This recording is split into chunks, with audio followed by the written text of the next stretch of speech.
All right, so in order to create a pose that is more dynamic and fun and interesting to draw and to look at, I consider the intent, I guess, of the character. So I started off with this drawing of sky, and I thought it'd be fun to do something with balloons because I like balloons, and sky is like cloud-like, and it reminded me of balloons. And then for Julian, I was thinking about all the. I like to collect red flowers in my Animal Crossing town, and so I thought maybe I'll do Julian doing that because that might be cute. I draw some flowers, and then for Fuchsia, of course, I thought something cool, something with music. So she's jamming out to some probably nothing. That the chord just kind of ends there on the headphones. But after thinking of the intent of the pose, I try to think of the action that goes with the intent, and then the most extreme parts of those actions. So for Sky, I was thinking, okay, she's got balloons. What's an intense action with balloons? So I thought maybe she's blowing some balloons, and the force of her blowing them is kind of pushing her back a little. She's blowing the balloons so hard. And I wanted her other hand to be busy too, so I figured she could be holding some balloons. And I thought the most intense part of those actions would be of course, the part where she's blowing so hard. And so her whole body is kind of forced backwards at the point of as far as it will go.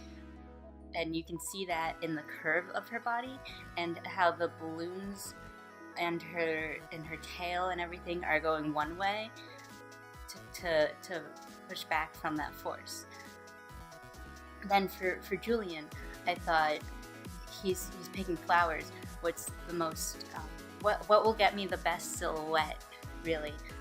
So I had him reaching down for flowers, but also standing up a little bit, so his legs are pretty far apart, and he's sort of looking down. We've got that curve to his body again, and I wanted his other hand to be busy also once again, so that it's not just like being obscured in his body. I wanted that silhouette, so I had him holding more flowers. He's collecting them, so this way it adds to the action. You're thinking about the story behind the character, what they're doing, and also how capturing the most intense moment of the action. The same principles apply with Fuchsia. So I had her sort of, I guess, she's sort of dancing with just like letting the music take her away, and I thought maybe she was going so hard at it that she's sort of almost falling backwards at this point. She's gonna have to catch herself, but I just wanted it so that her, once again, the curve of her body, and then also I wanted her limbs to be a little more dynamic, standing out, capturing the silhouette, but also just making them, a little different from the other poses I've done so far. Just having them in different places a little bit. So then I also, of course, thought about the process getting to the action and the most dynamic part of it.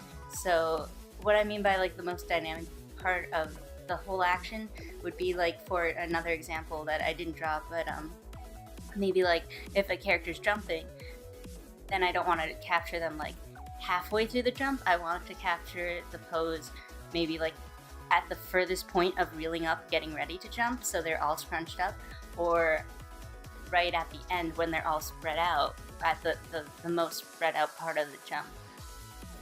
Things like that.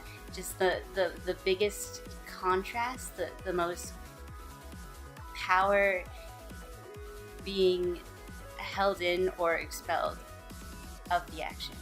And so just thinking about the intent of what the character is doing, the story, like this, why they would be doing that, and if it's in character for them to be doing that, and then thinking about that, and then capturing the most dynamic, the most action-filled, most interesting silhouette of that motion.